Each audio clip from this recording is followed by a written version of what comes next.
Shakma is a film directed by Hugh Parks, who is also known for directing this and nothing else worth talking about. But on the bright side, it's only another killer monkey movie, this time from 1990. The film is set in a medical school where Shakma the baboon is being tested in an attempt to make the species less aggressive. However, this has the opposite effect on Shakma, and the animal euthanasia is the only feasible solution. Which is pretty weird, because if the experiment was to make baboons seem less aggressive, then surely they needed an already aggressive primate in order to see any effective results. It's like they know they fucked up and can't be bothered to even try to rectify the issue. It's like the scientists said, yeah, we can no longer fund this experiment or even have the adequate brain cells to give this monkey an appropriate sedative, therefore euthanasia is the only solution to the problem. But anyway, the professor of the school, played by good old Roddy Mcdowall, orders his student, Sam, played by Christopher Atkins, to put the animal down and perform an autopsy. However, Sam, having grown fond of Shakma, merely attempts to sedate his primate friend, but in doing so injects the wrong drug into him and makes the primate even more aggressive than before, setting us up for one hell of a killer monkey flick. So now it's time for me to explain the random bullshit plot of the movie. The professor and his group of medical students decide to play a real-life role-playing game, where honestly the rules and objectives are very unclear to the casual viewer. But if you're interested, here we go.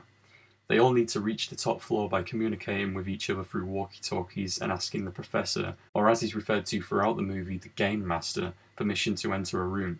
But honestly, don't worry too much about any of this bullshit. It's just an excuse for the characters to be in the same building as a killer baboon, so it seems like there's some kind of logic behind it all. But really, it's just a pretty boring and honestly unlikely thing for a group of medical students to do. Like, go home, guys.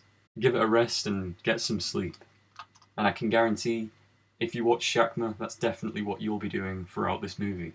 If the only reason you picked this up is to see Roddy Mcdowall, then I'm afraid you're shit out of luck. He gets killed off pretty early on by Shakma, and the rest of the film is just plain corridors and staircases. The set honestly didn't win any awards for design, that's for sure. The film pretty much has no likeable characters really. Everyone is pretty boring and not very interesting. The real attraction is of course Shakma, played by the hamadryas baboon Typhoon. There's not really a great deal of stunt work from Shakma. If you're expecting any cool monkey tricks featured in movies like Monkey Shines and Link, then I'm afraid again you're pretty shit out of luck. The closest you're going to get is Shakma repeatedly throwing himself against doors towards the latter half of the movie. Arguably these are some of the most entertaining scenes in the movie. Like, damn, look at him go.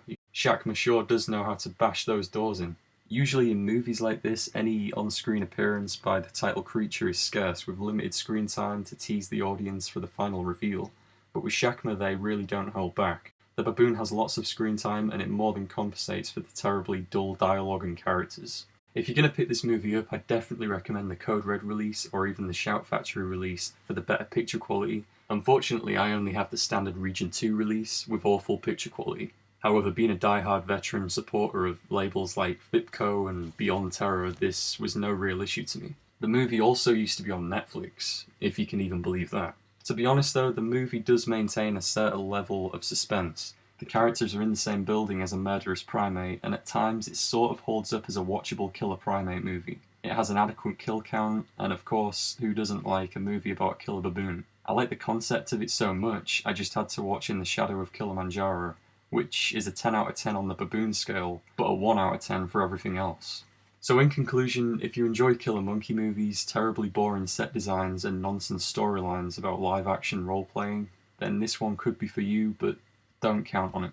Overall, I rate Shakma 5 bananas out of 10. If it had some kind of redeeming storyline and character likability, it could have worked.